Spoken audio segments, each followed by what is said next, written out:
Hi, Kevin. Morning, Amendra. How are you? Good. Just a minute. Let me clean up this one. All right. We've got a few minutes before we kick off the session. Then number of people online, so I thought we'll just chit chat because one of the biggest thing that happened last week in Sydney was the Gartner conference on data and AI, and I attended your presentation as well, which was excellent on ESG reporting.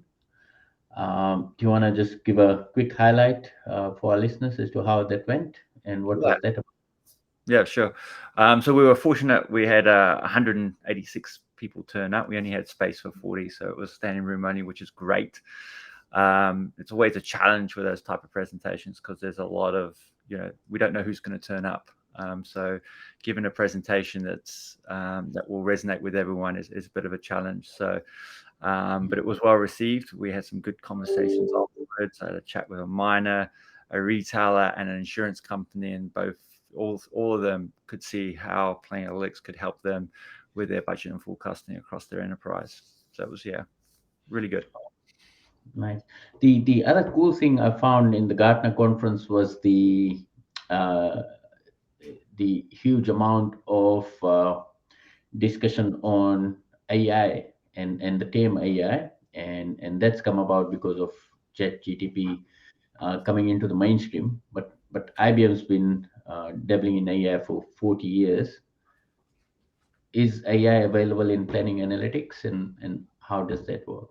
100%. And we'll show that a bit today. But I think key around AI and the adoption of AI is the traceability and the understanding of what it's actually doing is going to be key for its success. There's been a few headline news about how AI is coming back with some weird responses or some unnatural bias in its responses. So the ability to trust and then have that transparency and governance around it is going to be key for that adoption.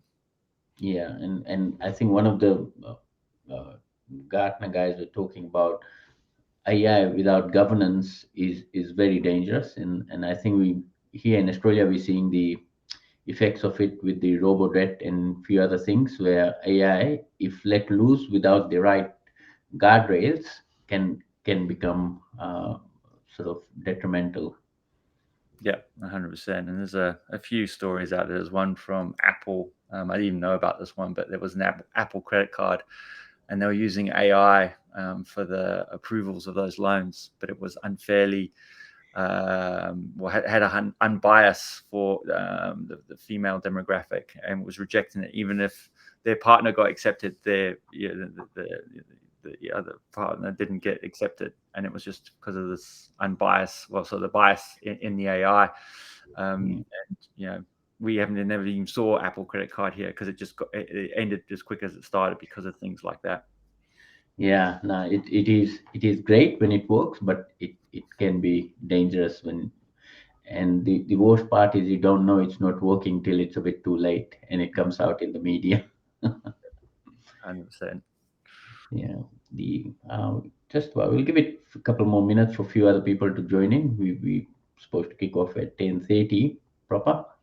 One last thing, which from the Gartner conference was a lot of sessions I attended was around how to select the right tool for the right purpose within the organization, especially in large organizations where you have multiples of tools, and how to select, how to buy, and how to run it properly. So I found that quite interesting. So if anyone else is interested, I think we've got a lot of information on that and happy to pass it on. How to select tools in an unbiased way. All right, now we just about on time, so we might as well kick off on our session proper today. So today we've got Kevin. Kevin's from IBM. He's a distinguished champion for TM1 for a long, long time. I might use the word TM1 in planning analytics interchangeable for us. Some of us who've been around the space for a bit longer than 5 years, the term TM1 for planning analytics in a fond remembrance to the old way. Today we'll be talking about better budgeting and forecasting, and what Kevin will do is take us through a demo. So it's always better when we show you how it's done instead of telling you how good it is. And today, looking at the slice of the audience we have in, there are two distinct categories. So one is a set of audience who already use planning analytics, who've joined in, and for them it will be interesting to see where they are and where they could be. Today's demo will highlight some of the key newer features and functions that planning analytics now has on the cloud. So if you're on the cusp of deciding whether to go onto the cloud or to migrate to a newer version and things like that, today would be a really good session for you, as you could see how potentially you could improve and streamline and automate what you do and how you do your budgeting forecasting. The other set of audience we have today is people who do not use planning analytics, who might be looking out there in the market for a budgeting planning application. They might be on another platform and not happy with it. And a vast majority probably is still on Excel. That's something that we surprisingly find all the time is the number of organizations that still are trying to use Excel to do their forecasting and budgeting. And at certain point it becomes a bit too much when you need to do your what if scenarios, when you need to compare actuals versus budgets and do the quick changes. When you do it in Excel, you will stumble over. So this would be a good interesting session for you to see how a proper budgeting and planning platform can assist you to do your budgeting, do your forecasting, and then move into a sort of a more advanced newer way of doing budgeting using driver based budgeting forecasting, bolting on all your reports and dashboards onto the same thing. And obviously, Kevin will today show how you can start infusing a bit of AI in your budgeting forecasting. So with that, I'll hand over to Kevin and let him do his magic now. Thank you. Thanks, Amandra. Let me share my screen. Can you see my screen okay, Amandra? Um, just a minute. I'll have to. Yep. Now we can. Excellent. Thanks. Well, good morning, good morning, everyone. My name is Kevin Jessup. So I'm from IBM. I'm what they call a subject matter expert. My focus is on IBM Planning Analytics. Been working with Planning Analytics for the last 23 years and came through a number of acquisitions into IBM. So what I'm going to do in the next 30 minutes, we want to leave a little bit of time at the end for some questions, but please raise your questions as I'm going through in the chat, and at the end we'll come back and we'll answer those questions. But I'm going to give you a brief demonstration of IBM Planning Analytics. We're going to go into a few of these solutions that you can see on the screen, so you can get a bit of a feel of what the user experience would be like with Planning Analytics. So Planning Analytics is what Gartner coined as a type of application called XP&A, which stands for Extended Planning Analysis. So traditionally, budget and forecasting was traditionally done out of the Office of Finance, but what we've seen over the last few years is now it's starting to branch out to other areas of the business. From HR, from marketing, from supply chain, operations, sustainability, and obviously finance. And that's what Gartner have coined XP&A. And the main reason for XP&A is to be able to drive efficiencies across your business. What we're living in an era today of unprecedented disruption. We're seeing, pandemic cause a lot of disruption from raw material shortages, labor shortages, and so forth. We're getting supply chain issues with, boats getting stuck in the Suez Canal for months on end. And we're seeing, inflation going really, really high and so forth. And there's a lot of financial change as well and disruption happening out in the market. And then obviously war as well is also causing a lot of disruption. So if you look at, for example, the war in Ukraine is causing a lot of disruption to gas pipelines and gas prices within Europe and so forth. And so to be able to react to this disruption, this is where XP&A comes in. and allowing our customers to be able to react to that change in a timely fashion. And the way that customers can do that is making sure when they plan across the organization that all the solutions are integrated behind the scenes. And what we mean by that is, for example, here I've got campaign planning where the marketing team can come in and run a promotion, but that needs to be linked to our operations team. Do we have enough capacity to meet that extra demand that we're raising with those campaigns? Or are we just wasting our marketing dollars? That needs also linked to HR. Do we have enough people on the staff floor to meet that extra demand?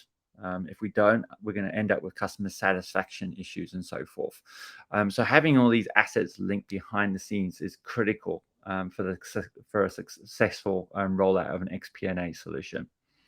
So what I'm going to do is jump in a couple of solutions to give you a bit of a taste. Before I get in there, what we got on the screen at the moment is IBM Planning Analytics workspace. We have two front ends for Planning Analytics. We have a web-based tool, which we're going to demonstrate today.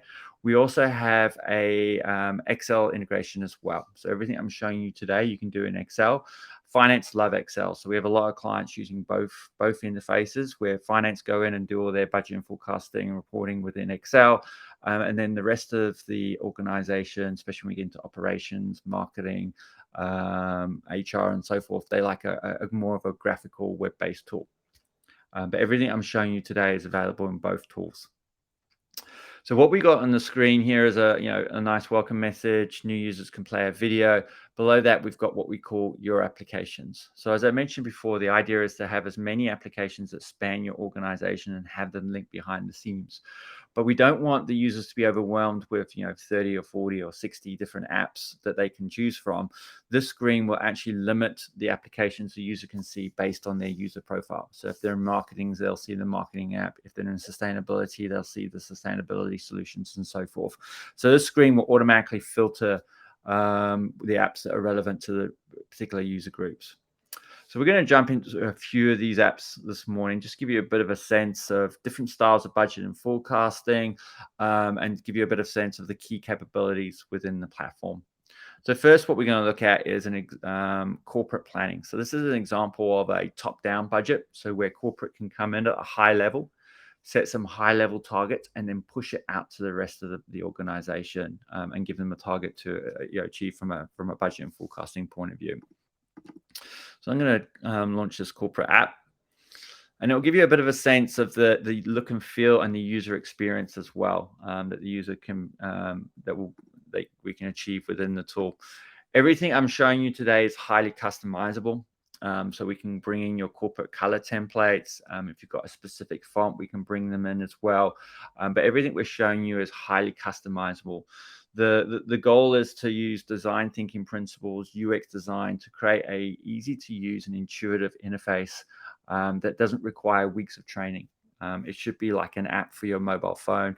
You don't have to go on a 2-week training course to open your banking app on your phone and transfer funds. It's very intuitive and easy to use. That's the experience we're trying to give our customers today, is the ability to create apps that are very easy for them to come in and they can immediately see where they need to update their plans and guide them through that process. So here we got a typical looking dashboard. At the top here, I can filter this report. I can look at total company, or I can look at a different state level. Across the top, we've got some KPIs indicating good, average, and bad. And then below there, we've got some out-of-the-box visualizations that give the users a bit of perspective of how things are going within the organization. So here I've got a pie chart reflecting my operating expenses. We can immediately see occupancy as our biggest operating expense at 33%. Next to that, I've got what we call a bullet chart. So this is really good for comparing multiple versions together. So the vertical line's my target, my horizontal bar here is my budget numbers, and then the gray bar behind there is my prior year actuals. So they're comparing 3 different versions at the same time. Below there, I've got what we call a combo chart. So across, I'll just expand it so you can see it a bit better. Across my bars, I've got my costs looking at 4 different states, so New South Wales, Victoria, WA, and Queensland. And then across the top there, I've got my 3 lines reflecting my revenue numbers looking at 3 different versions. So I've got prior year actuals, my targets, and my budgets. Again, highly customizable. I can change the colors within this chart to reflect your corporate color palettes. We can change the values to be outside the bar or horizontal, or if you want it to be a percentage. So it's highly customizable, so you can get the most out of these visualizations. Next to that, we've got effectively a summarized P&L view. Obviously, the user can drill down and drill up. I can drill down into my payroll and see what makes up my payroll costs. I've got my prior year actuals across the top, my target, my budget, my variance.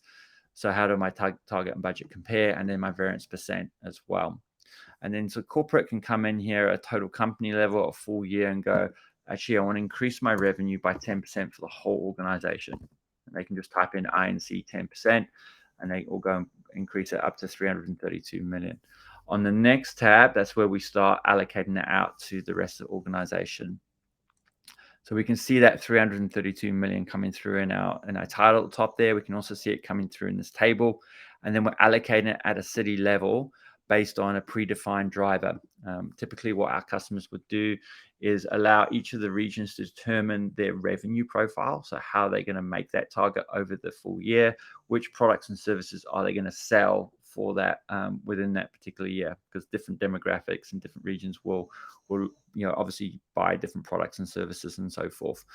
So this is where an example, customers do it a number of different ways, but this is just an example of where we can set a high level target, push it down to the individual in this country, in this example, going down to a city level, based on the profile of each individual city. So we can get that kind of bottom up, top down, meeting in the middle. But there are a number of different ways we can achieve this for our customers.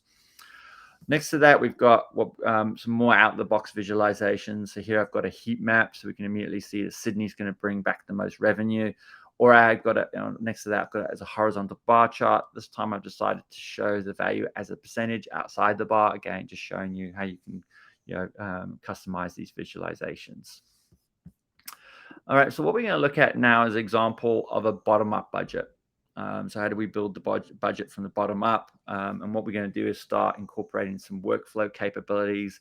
We're going to use some AI predictive forecasting to help the users generate their plans and so forth. And we're going to see that in this application here called Guided Planning.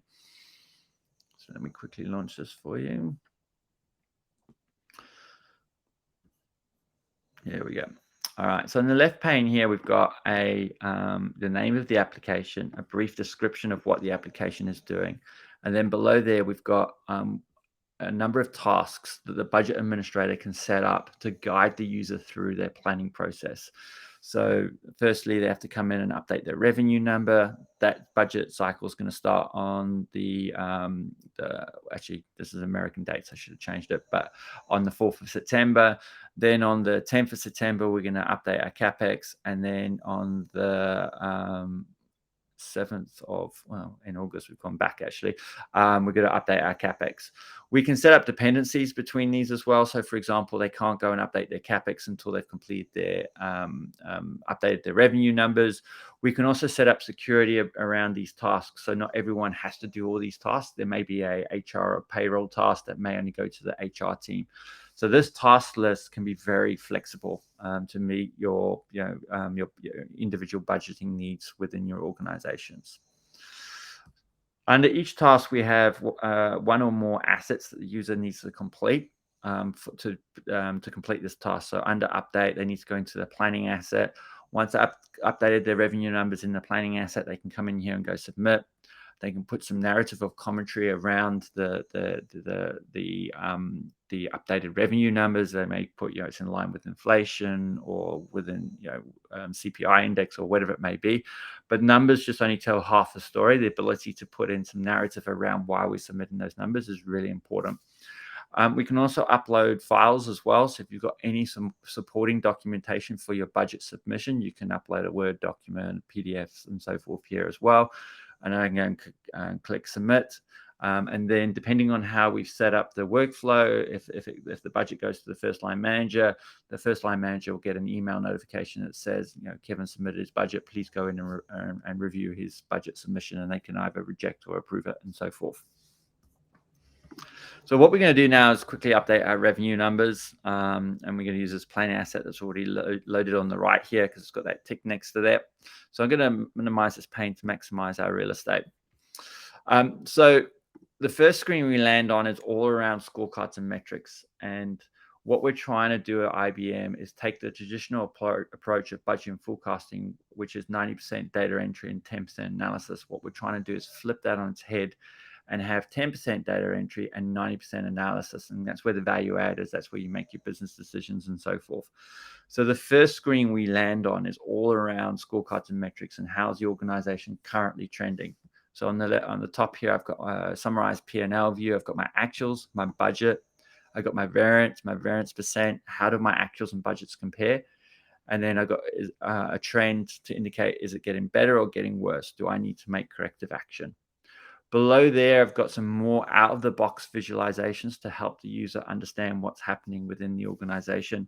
So this first one here, let me expand it so you can see it, is what we call, this is our network diagram. So this demo is based on a manufacturing company like Apple. So they manufacture tablets, phones, and PCs. And on the outside is the different regions that we sell through. So we're looking at revenue numbers at the moment. So darker the gray line, the more of the product we're selling through a particular region. Or we could be looking at, cost centers or departments, and looking at the costs and where they're coming from within the organization. Next to that, we've got a bubble chart. So I've got on my bubbles on my products, and we're looking based on number of units or volume, and then revenue across the bottom. So I can immediately see what are my high volume selling products. So the 3G smartphone here is a high volume selling product, but the 4G phone out here to the right, that's where we're making our most money. So we're selling fewer of it, but obviously it's a higher price with a bigger margin, so we're making more revenue. The user can drill in and move around and look at different products and see how well they're performing as well. Next to that, we have what we call map box integration. Let me expand it so you can see it a bit better. So if we can represent your data geographically, it just makes it easier for the users to understand what's happening geographically. So we can immediately see in this map now, Germany's doing the best, then France, then United Kingdom, and then Spain and Portugal and Italy are not doing so well. That's where we need to make some corrective action there. Maybe run some promotions to increase sales in those particular regions. But what we're trying to do is create an engaging user experience rather than in the past, it's been a spreadsheet. People used to just update their numbers and submit it and off they went. Here, we want to make it very interactive so the users understand what's going on. When I make some changes to my budgets and plans, they will immediately come through. These maps can go down to a street level if we wanted to. I can turn on a satellite mode if you wanted to as well. But these maps can go quite detailed depending on how granular your geographic data is within your organization. All right, so on the next tab, demand planning tab, this is where we can start updating our demand plan. On each of these tabs, we have a number of ways users can filter them. What we've got is across the top here is a slider bar to help the user filter what they're looking at. So I could look at total company, state level, or at a country level. There is a play button. It's a little gimmicky. It just cycles through each of the regions. But I just like to play it to show you the performance. So what I'm demonstrating at the moment is currently our SaaS offering. Unfortunately for me, my demo environment is actually hosted out of Dallas in the US. So these numbers are coming from Dallas all the way over to Sydney. You can see the performance is pretty good. So I'm just going to pause that there, and we're going to update Sydney. We can also have a drop down to help the users filter these reports as well. So in this one here, I'm clicking on product. It's going to load my product dimension, my product categories, and go all the way down to individual SKUs. So it depends on how we want to lay these screens out to meet your requirements. So we're going to update. So at the moment, we're looking at our budget numbers for Sydney, and we're going to update our Sydney numbers. What we can do in here as well is I can obviously just update the budget numbers, or what I want to do is create a what if scenario on this, a personalized version where I can play around with numbers, make some assumptions, see the impacts of those changes before I commit it to the budget numbers. To create a sandbox, all the user needs to do is come to the top here, click on the spade icon, and they go in here and go create a sandbox. Let's just call it Octane, and then go and create. So I've created myself a personal sandbox These numbers are only visible to myself. So as I'm making changes, only I can see these changes. And then until I hit the little tick button here, it will then commit it back to the budget numbers. So what I want to do is increase October by 10%. And at the moment, we're currently looking at total channel. It's made up of 3 channels, so store, online, and wholesale. And we're at a total product level as well. There's about 100 products sitting under this hierarchy. So when I make a change over here, and if I type in INC 10%, oops, click on that cell, INC 10%. As soon as I hit enter, it's going to write back around 300 cells in Dallas, recalculate the results, and then bring it back to me. And it will do that in less than a second as well. So not only have we optimized the reads, but we've optimized the write back as well. And this is what's helping us getting back to that 10% data entry. Obviously, the user can still go down at a SKU level and make some tweaks at that level. But here, what we've done is called a breakback at a high level. And it's just used the profile that's there to push back that 10% increase.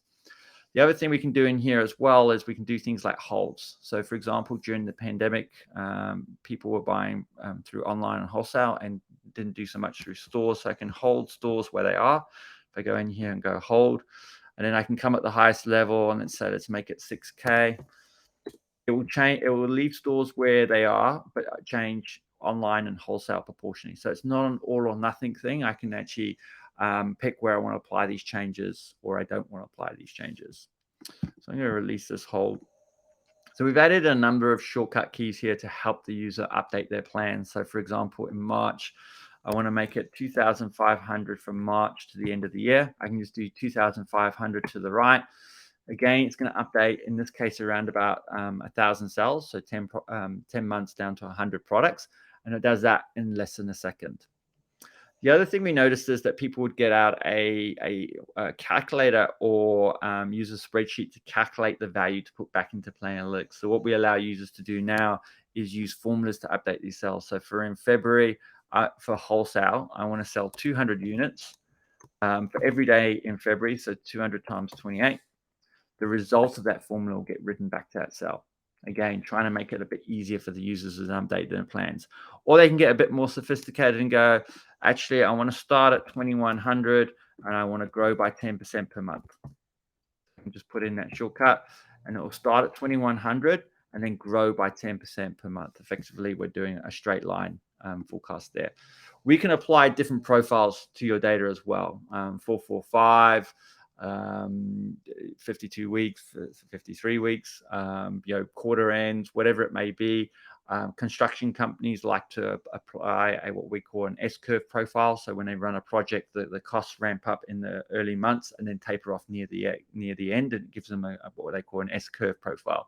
So you can use different profiles to spread that data into the system, getting back to that 10% data entry. The other thing we can do as well is, you can see on the screen, I've got 3 years of historical data. So I've got 2019, 2020, and 2021. I can use the historical data to predict what's going to happen in the future using predictive forecasting. So to do that, the user can highlight one or all my channels. So I'm going to highlight all of them. Come to the top right and click on this forecast wizard here. And it will step us through a couple of questions here. When I want to forecast from, so I want to forecast from January to the end of December. On the advanced tab, we can do different things like deselect certain time periods and so forth, but I won't cover that today. If I come down to the bottom here and click preview, what the system is doing behind the scenes is running 9 exponential smoothing algorithms across my data. It's going to find the best fitting algorithm and then forecast out the results. So our goal is not to turn business users into data scientists. We're trying to make data science easily consumable from a business user point of view. So they shouldn't have to worry about the type of algorithms or anything. The system will automatically pick the right algorithm for the data profile that the user has presented to the system. So on the screen here, we've got the fixed line here is my actuals. The dashed line here is my predicted results. And then the shaded area is the margin of error, or how confident is the system in its prediction. Now, predictive forecasting is not magic fairy dust. It's not always going to give you 100% accurate results. It's got a lot to do with your quality of your data, the granularity of your data as well. So we want to make sure the user can understand, can they trust these numbers, or should they use their own business insights in forecasting these numbers out? And that's indicated by the quite wide shaded area, and then on the top right, it actually tells the user it's got a medium accuracy. For each of these different category channels, it may pick a different algorithm, but that it's transparent to the user. The other thing the system will do as well is they will identify outliers in your data, which is indicated by this red square. So this doesn't fit the normal pattern. So what the system can do is automatically smooth those outliers out. It doesn't change your actuals. It's just smoothing it out for predictive forecasting purposes only. So if I go in here and adjust it, it's going to go and smooth out that red square. And what it's done is actually moved the entire line down to these purple dots and then reforecast it out. Now you can see that the shaded area is very, very narrow. We've got a high accuracy. And actually by smoothing out those actuals, we've increased our accuracy by 67%. So the user can confidently trust these numbers moving forward. So if I come out of this now and go okay, and then go forecast, it's going to go out and populate the next 12 months for those 3 different channels with those predicted results. Let me close that down.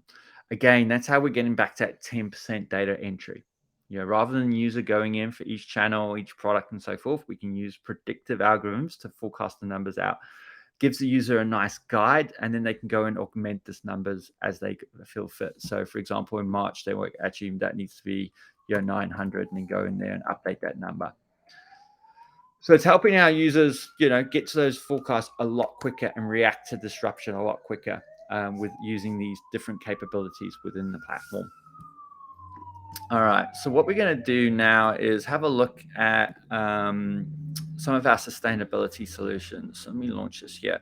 So traditionally, IBM didn't create any what we call pre-built apps on planning analytics. Generally, and the reason for that is budget and forecasting is very unique to every single organization. Even if they're in the same industry, they budget and forecast slightly differently.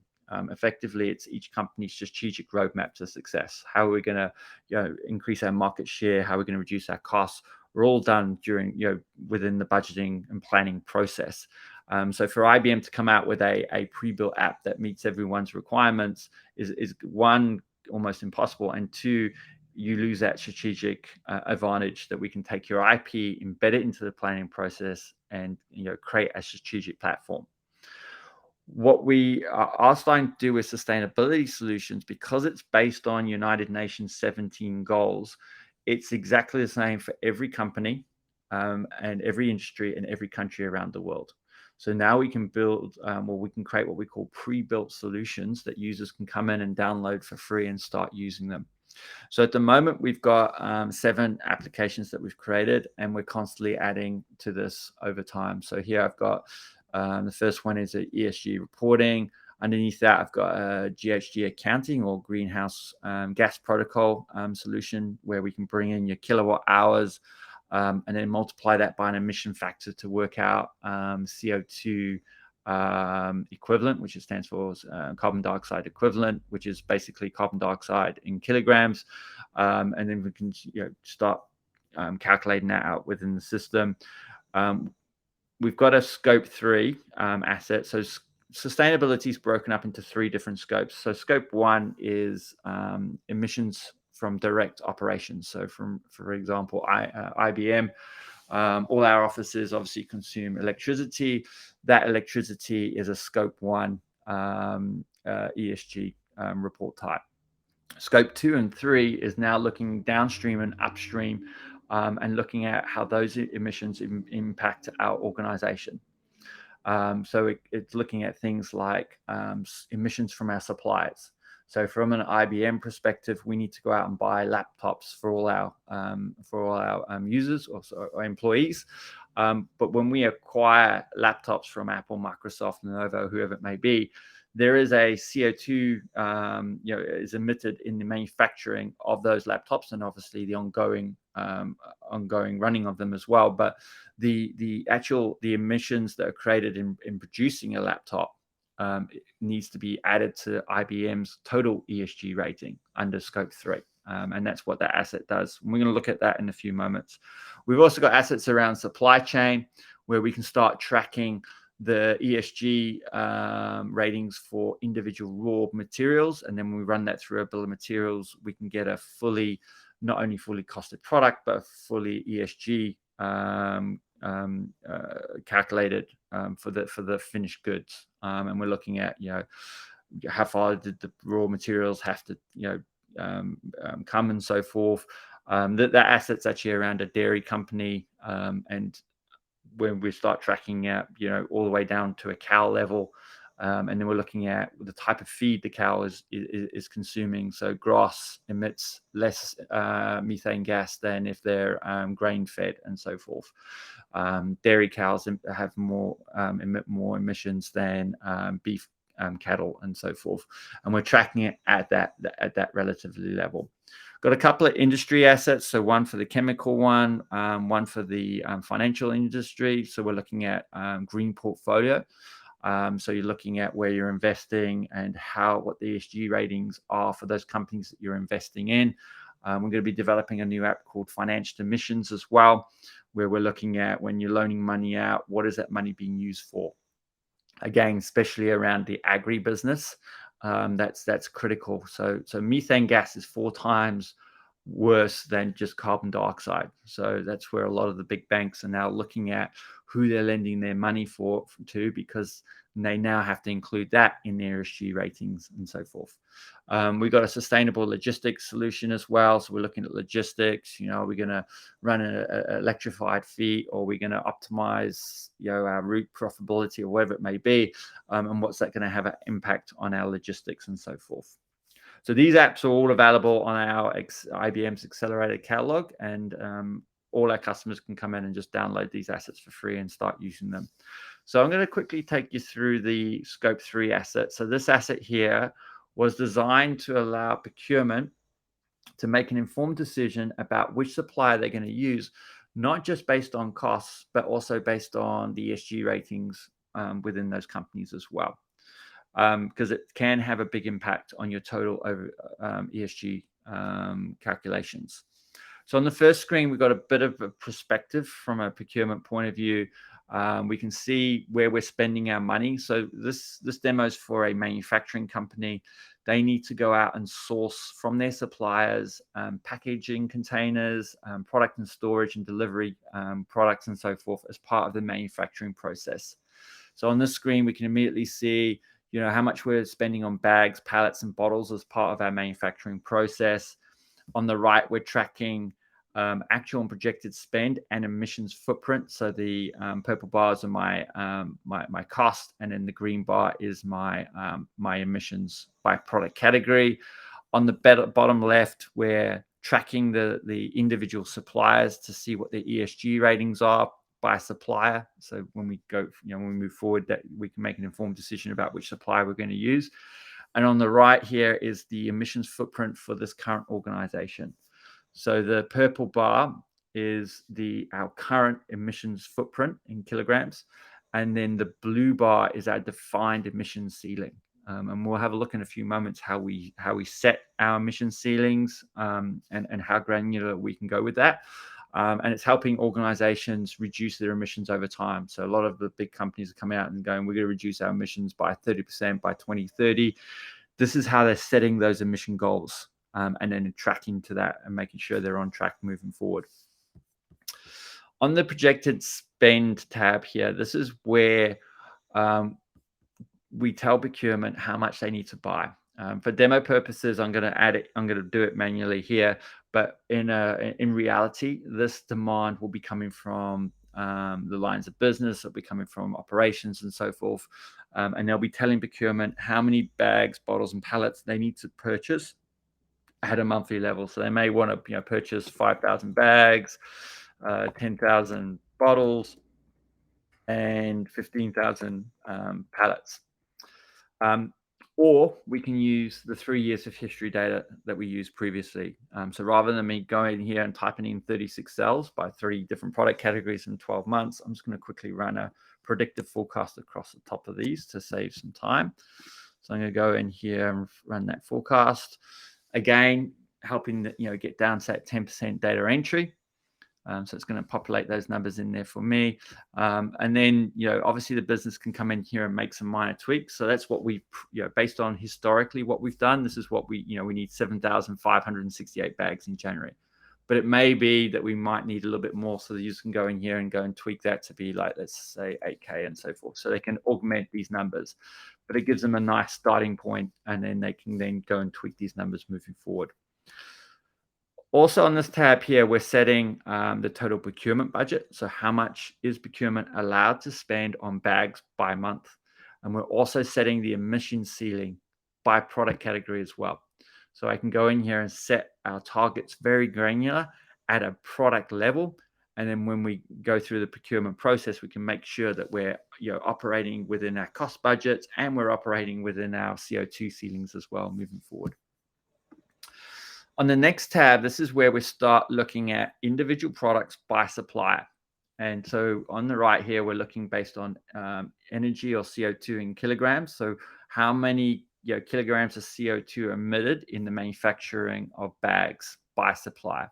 We're also tracking the unit costs as well of each of the different products. And if it makes sense, water use, land use, and so forth. We'll also be, from a procurement point of view, we'll be looking at things. Do they deliver on time? Are they a preferred supplier? Do they drip feed? Do they deliver in full? But for this demo purposes, we're just going to focus on unit costs and CO2 emissions, so we can make an informed decision about which way we're going to go moving forward. On the forecast tab, this is where procurement can come in and start working out which supplier they're going to use. So in the table below, I've got the demand in units coming through. So that predictive forecast that we ran on the previous tab comes through on the screen. So immediately procurement knows in January, I need to purchase 8,000 bags. So they can go and copy that and come up here and then work out which supplier they want to use. Is it Box Incorporated, Ball AG, or Hammercell? They can go in here and just paste it. Let's do Box Incorporated. And then down below here, we get a bit of traffic lighting indicating, if we ordered the right quantity. So we've actually ordered the right quantity. So that's in green. We're okay from a cost budget point of view. So we're under on our cost budget, but we're over on our CO2 ceiling that we set for bags for January. So maybe we should pick a more sustainable supplier moving forward. So let's go for February. I'm going to pick Ball AG. I'm going to paste that in there. You'll see now that we're okay. We've ordered the right quantity. We're okay on our cost budget, and we're okay with our CO2 footprint. So you can see how now procurement can start making an informed decision about which way they're going to go. It's not just based on cost anymore. We can now bring in, the CO2 for each product by each supplier, so they can make an informed decision. Now, while this does look very easy, none of our customers have 3 suppliers and 3 products. They have hundreds of thousands of suppliers, hundreds of thousands of products. So this can get quite complicated. So what we can do is use IBM's decision optimization solution, which is effectively used for constraint-based forecasting. So there's certain constraints from a resourcing point of view that we have within our organizations. It may be HR, it may be raw materials, or whatever it may be. What constraint based forecasting does was works within those constraints to come out with some certain goals. In this case, our constraints are cost and CO2 emissions, and we need to work out what's the optimal mix of suppliers to meet those criteria. And that's where decision optimization comes in. So if I quickly take you through it, I'm going to run it through. We're going to let's call it a scenario called Octane. We're going to use actuals and projected as our version, and we're going to go and populate our first optimized version. What I can do in here is set a goal. So what I want it to do is I want a percentage weighting for optimization of reducing our CO2. So the higher the percentage, the more it's going to pick more sustainable suppliers versus cost conscious suppliers. So I'm going to go, let's make it a 90% optimization for reducing CO2. Then I can say, can I overrun my CO2 budget? Can I overrun my cost budget? And then I'm going to say I'm going to optimize for year 2023. So we can pass it a number of parameters. When I go, okay, What effectively it's doing behind the scenes is running what we call a Monte Carlo simulation. So it runs a number of, that's not what I wanted to see, a number of permutations and comes up with the optimal mix. If I jump through to the scenario and give you a bit of a sense of what it's done, actually failed, but I'm gonna focus on the second one here. It will tell the procurement exactly what the spend and the CO2 emissions are going to be for each supplier. And it does that by running a number of different permutations. And again, this is helping our users react to change quickly. So we can go and run those permutations based on those goals and then populate our scenarios. Again, getting back to that 10% data entry. And then procurement can now go, right, we're going to go based on optimized 2 version or optimized 3. And then they can go out and run their procurement plans and so forth. All right, so that's what we I hope to, well, I've kind of run a little bit over on time here, but was just to give you a bit of sense of how we can use planning analytics as an XP&A solution to help you reach your budgeting and planning goals. Amendra, I'll pass it back over to you. All right, thanks, Kev. That was awesome. So, a good view on how we can use planning analytics for your base budgeting, as well as being able to go through and do more complex stuff. That ESG side looks quite interesting. I think that's coming hard and fast for especially the larger corporations. So great. We do have some questions that have come through. Uh, I think you answered it, but the attendee might have missed it. How does planning analytics integrate with Excel, or does it integrate with Excel? So yes, so we have an Excel add-in, so it just sits as a tab within the ribbon. That's where so Planning Analytics turned 40 this year, and our heritage has been, so from a client interface point of view, has always been Excel. So for the last 40 years. Most of our clients have been using Excel. Then we released something called TM on Web, which is effectively the HTML version of the Excel integration, and then we've introduced the workspace now. But that's traditionally where we've come from. It's a very rich client. Everything I showed you today is available in the Excel interface. So all the business rules, doing the sandboxing, all the security will be inherited.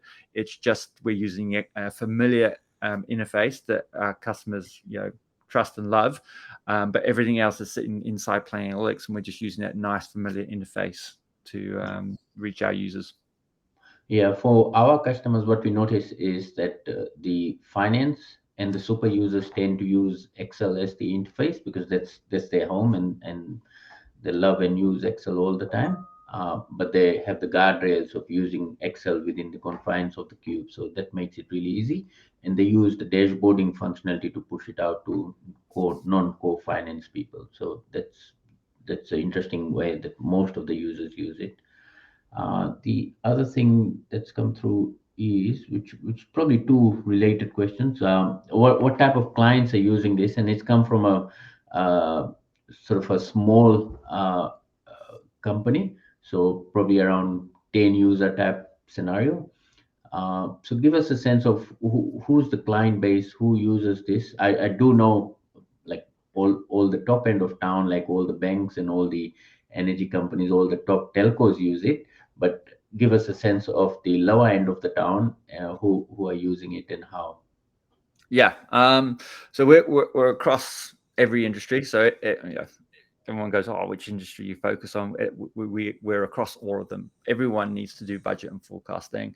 We've got systems out there that are for five users all the way up to 5,000 users, depending on their the size of the companies and so forth. We've got manufacturing firms. We've got pretty much in Australia, most of the universities are using it. Every supermarket chain is using it, except for one in Australia. Most of the major banks, insurance companies, but that's the bigger end of town. Got a few charities and so forth using the solution. We've got government agencies which range from 20,000 users down to 20 users, depending on the size of the agency and so forth. But yeah, so it's across all industries and all customer sizes. And with the advent of cloud, it's making it a bit more easier for the smaller customers that don't have a dedicated IT departments and so forth. They can just go for a cloud solution. They have to worry about buying servers, maintaining it, doing backups, DRs, all that sort of stuff. That's all done by IBM. So it becomes very cost effective for them. They just go out and buy 10 users and then roll it out across the organization. I know all your examples have been Australian companies, but just for the audience, we do have clients globally, including there's a number of attendees from Fiji as well. So we do have client in Fiji, and interesting sort of point on the cloud, because our client in Fiji was using on-premise version of the application, which is still you can go and buy on-premise Yep. uh, version of this, but then they moved to the cloud a few years back.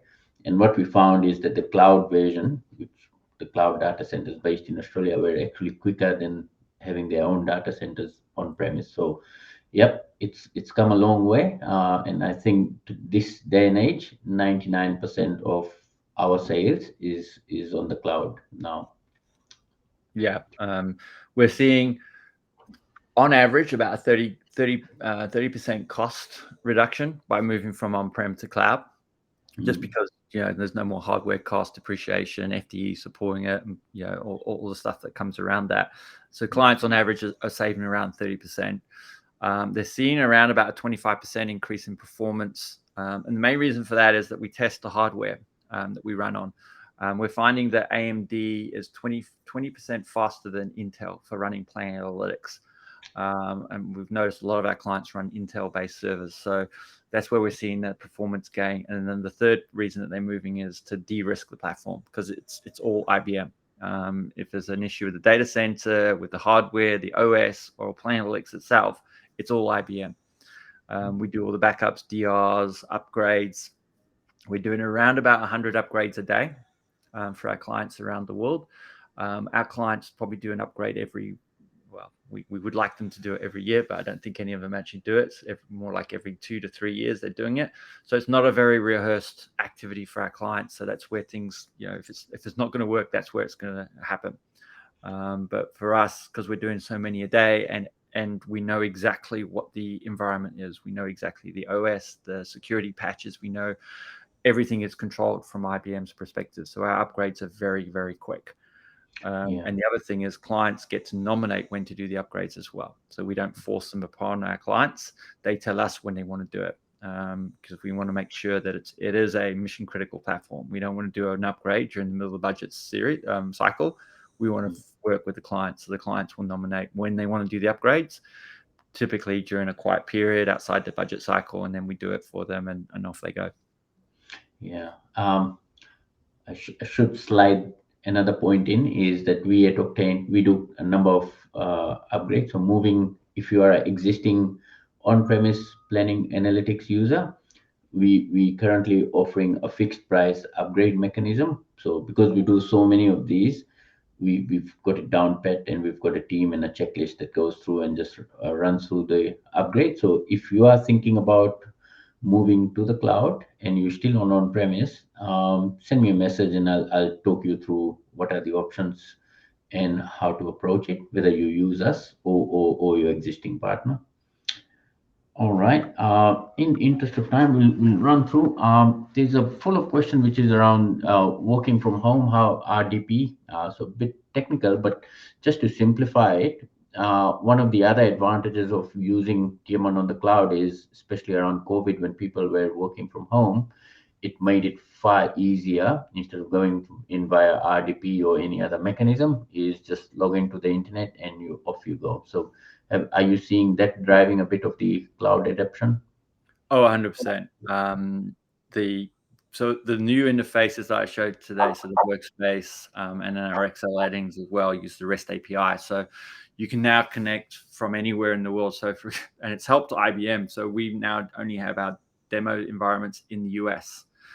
So it's reduced our cost from a demo environment, but everyone around the world, I think we are probably the furthest away from the demo environment, but we can still give very quick, easy demos because it's so efficient over wide area networks. And it's all secure as well.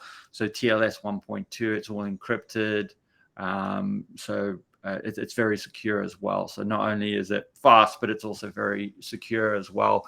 And we can, authenticate against our customers' identity providers as well. So if they have things like multi-factor authentication, we support that and everything. But it's all locked down and secure, encrypted at rest, in transit, and then also the backups are encrypted as well. So everything is locked down. We're obviously running penetration tests, and we have all the security certifications in place, which go over and above what generally our clients would do on premise. We are achieving it from we have all the certifications and so forth in place to provide evidence that we're providing that level of security. The other thing we sometimes come across is the requirement from companies to have the data stored within the country, especially here in Australia. So I think one thing good about it is that we've got a number of deployments of planning analytics in different IBM data centers around the world. So especially if you're in this region, then we have multiple data centers here. So you not only have your production, but also your non-prod environment stored here in Australia. And that's a big reason why most of the banks are using this platform as well, because they've got requirement not to move data offshore. So if that's one of your requirements, it's also a big tick. Uh, Other thing that's come through, which is more around the process of budgeting. So really happy to look at how the budgeting works. Does this mean that we have to confine to the process that you went through? I think I can probably allude and start answering that is most of the times when we do implement planning analytics, it also has the side effect of updating when we do implement it, we also have a look at the process of budgeting. And 99% of the time, your budgeting process, and it already, is out of date. So what happens is by default, your budgeting process also improves and becomes a bit more streamlined. And putting a platform on it also allows you to have those workflows in so you can control your process flow. The question also alludes to whether it's restrictive to that. The answer is no. So what Kevin showed today is this is how the workflow works. It can be changed, pre-built, or even made to be non compliant. So you don't have to follow it. You can still do your budgeting without it. But for especially if you are a larger organization with distributed locations, it would be good to have a process with a workflow that allows you to go through those steps. What are you seeing in those areas, Kevin, when you talk to clients? Yeah. So a few things around that. One is there are no technical reasons why we'd set certain things up in Plan Analytics. So the idea of Plan Analytics is it's been designed from the ground up to meet 100% of our customers' requirements. So there's no, if someone goes, can you do a zero-based budget? Yes. Can we do a driver-based budget? Yes. Can we use predictive forecasting? Yes. There's nothing in the system that will restrict how you do your budget and forecasting. The other thing is, oh, sorry, can you still hear me? Oh, there we go. Yeah. My Yeah. locked. Anyway, the other thing is providing, this is where Octane and Mendra and his team comes in, is providing consultancy around your planning process. Can it be optimized? Is there a better way of doing it? What's the best practice for that particular industry on how to do budget and forecasting? Because our goal is, as I mentioned before, was to get to that 10% data entry. A lot of our clients are spending 90 to 100% just doing their budget and forecast for months on end, when it can be done within weeks or days. We're getting clients now that are doing reforecast on an hourly basis because things are changing. And that's adopting some of the best practices around driver-based models, or it might be, getting the best predictive models and so forth to augment the planning process. And that's where Octane will come in and advise you on those sort of things to give you the best of both worlds. Yeah. Most people know before starting Octane, I used to run TM1 at Macquarie Group. And one of the big drivers for us on planning analytics was it used to take us meaning Macquarie Group, 3 months to come up with our annual budget. And 20 man years, that's how long, that's how much effort it took and how long it took for us to generate one set of budget. And the mandate was, so now we want to move to rolling forecast, quarterly, and then annual. So it was impossible to use the Excel and all the mosh pit of systems we had, and we moved everything to planning analytics. And by the time we finished, annual budget was taking us 2 weeks to do. So that's the type of improvements you should be able to see if designed well. So if it's taking you longer than that, there's a combination of process and system issue, and obviously we can have a look and chat about that. Um, One final question. We've got a couple more that's come in. One's come in which you probably have semi-answered is, can we buy planning analytics and use it on our own data center or servers? Yes, yeah, 100%. Our goal at IBM is to be wherever our clients are. So we don't like dictating, their IT strategy. So we have an on-premise version that you can deploy in your own data centers or a cloud of your choice. Where from a SaaS perspective, we're available on IBM Cloud and AWS today. Next year we'll be available on Azure, and then the following year we'll be available on Google. So depends on where you want to. If you're already with an existing cloud partner, we can deploy Planalytics there as a SaaS offering, or you can bring your own licenses and deploy it there today as an infrastructure as a service. But our goal is to make sure that you can have Planalytics wherever you want it. All right. All right. We just about coming up to time. So before we finish off, I've got um, a couple of things to just as an offer. So first thing is, as I mentioned, there are two sets of audience. One is you already use TM1 and or you already use planning analytics. You could be on the cloud, you could be on premise, but you are thinking about moving it to a level where the demo Kevin showed. So if you're thinking about that, what we've got is got an offer for you, and I think Sheila will flash the link on the screen or send you the link. If you fill that out, what we'll do is we'll come and do a quick health check for you and give you a written report as to where you are and where you can go with the current versions of planning analytics. So what that basically means is if you want to optimize the investment you've already made in planning analytics, we can come in and help you get there and give you tips and tricks on how to do that. So that would be one. And then the second thing is if you do not have planning analytics and you're thinking about how to improve your budgeting process, how to improve your forecasting, how to get insights to the business, what we can do is depending on which way you are in the life cycle, we can either come and have a chat to you about what to do about it, what your next step should be, or if you are in a bit more mature state, we can actually run a POC for you on your site with your data to showcase how planning analytics can help you do budgeting forecasting. So obviously there is no obligation on it on your side, but you'll have to spend some time with us and give us access to some of the data or mock data where we can showcase you how in your environment planning analytics can transform your budgeting forecasting. So we'd be happy to do that. Obviously it takes a lot of our time and energy, so we do limit the number of POCs we can do in a month. So we'll let you know if you qualify for that. So drop me a line or message us on any of the platforms and we'll be able to help you out. With that, I'd like to thank Kevin. Thanks a lot. That was very, very interesting. Always good to hear you and see what's new in planning analytics. And thanks again to all the people who logged in. And we will get back to you shortly. Thank you. Bye. Thank you. Bye.